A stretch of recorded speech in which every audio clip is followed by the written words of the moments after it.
Excerpts from Walden by Henry David Thoreau. Is it working, Lily? Maybe? Yeah. Beautiful. All right, I'm just going to pick and choose, okay? Because I'm sensing what I'm sensing out in the audience. Will you? Can you give me 5 minutes of like with it? Okay, I'm sensing some blank stares and some yawns under masks and stuff. Sorry, it's the most exciting.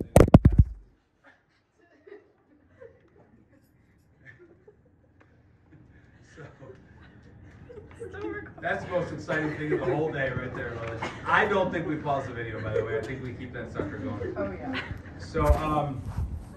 So here we go. I went to the woods. So why did he go to the woods? He went to the woods because he wished to live deliberately, to front only the essential facts of life and see if I could not learn what life had to teach, and not when I came to die, discover that I had not lived. He went to discover what really is life. Like, what is it really about? Very transcendental. You okay there, Lily? You good? Okay. So that's why he went. If you're wondering why Thoreau went, I can tell many of you are. He went there to find out what life was like. He figured he had to. Someone wrote at one point, one of our things, you have to get away from society and into nature to really find. It might have been Emerson. So that's what he did. He's like, I'm going to go sit in the woods for 2 years. He didn't really know how long he was going to sit there, and he said, I did not wish to live what was not life, because living is so dear. Nor did I wish to practice resignation unless it was quite necessary.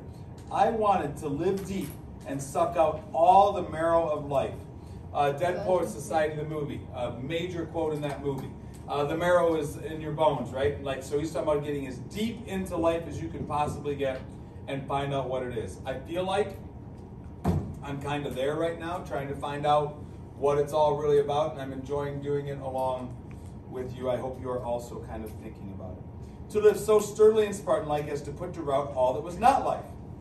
To cut a broad swath and shave close. To drive life into a corner. He wants to drive life into a corner of this little cabin and be like, all right, life, like, what are you? And reduce it to its lowest terms.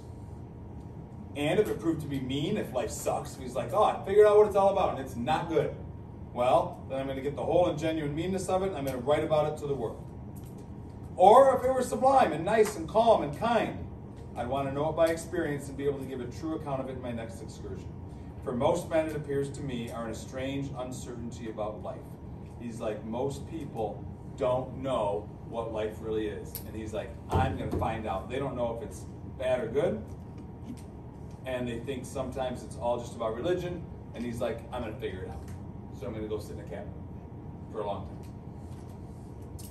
Then he gets into these ants thing. I think it's an interesting comparison. Just, have you ever really stared at ants? You ever really looked closely at ants? You haven't?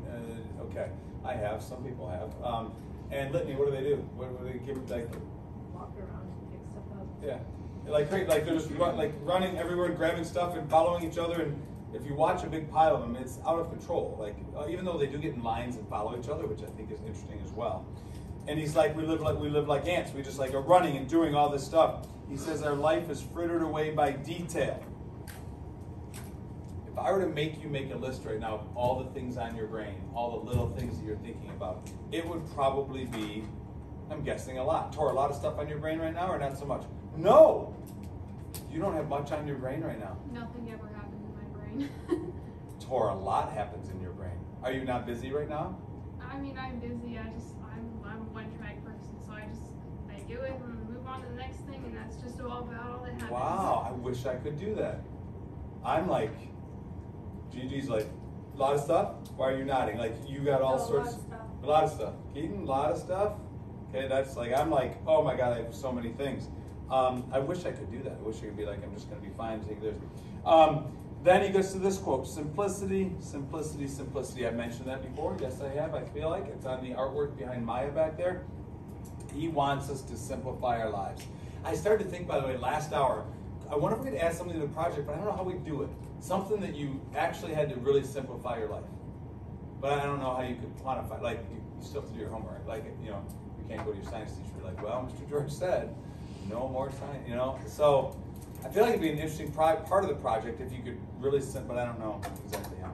He says, let your affairs be 2 or 3, not 100 or 1,000. And he talks all the time about how we are just too busy. And this whole thing is all about simplifying.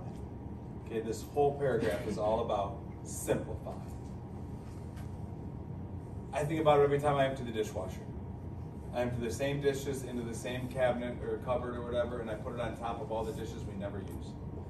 Piles and piles of stuff that we just don't ever use. Like, it's just all there. And I'm just like, we could have 4 plates and be fine. We could make it. And four forks and 4 knives, and we don't. And then this whole section here talks about really just being in a major hurry with life, that we are just all moving so fast.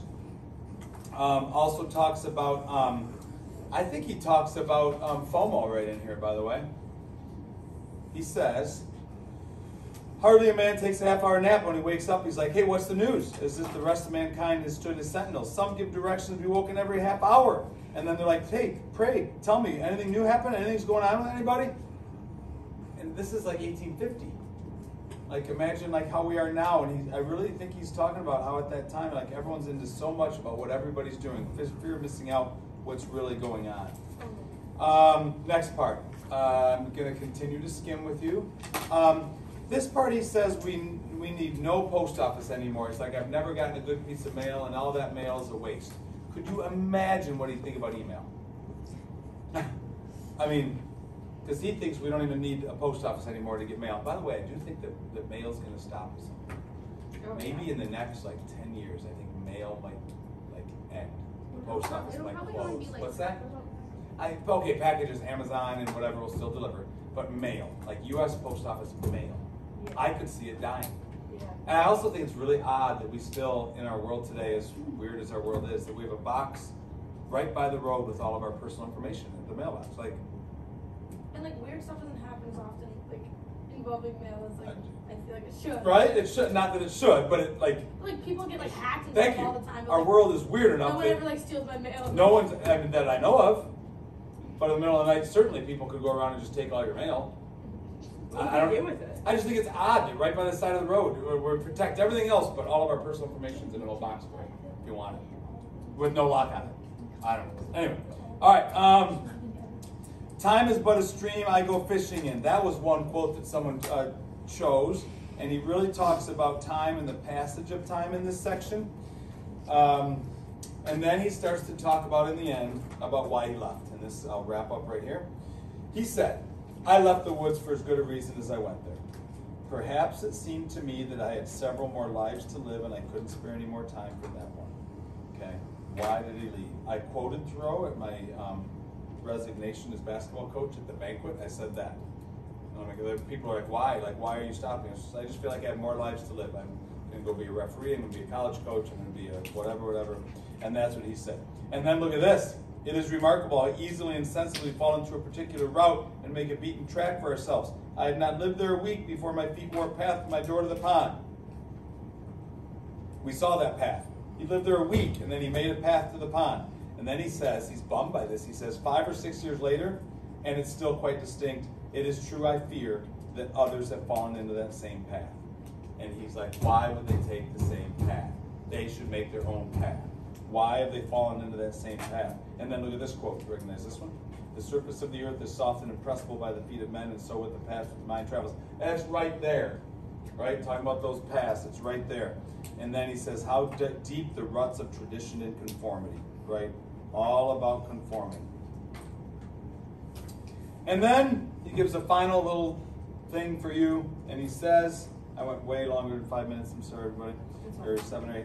He said, I learned this at least by my experiment. Okay, here you go, here's the experiment. What did he learn? And what he learned is that if you, he's talking to all of you, that if Sid advances confidently in the direction of her dreams and endeavors to live the life she has imagined, she will meet with a success unexpected in common hours. Okay? Go for what you want. Have you seen that quote anywhere before? Does that sound familiar? The advance confidently in the direction of your dreams, live the life you've imagined? Yeah. Yeah? Where have you seen it? Do you know? What's that? Quote of the week? Close. Yeah, it's right there. Oh. Go confidently in the direction of your dreams. It was also a quote of the week. I don't think it was. It wasn't. It was. I don't think it was. That was one of the first ones. Yeah.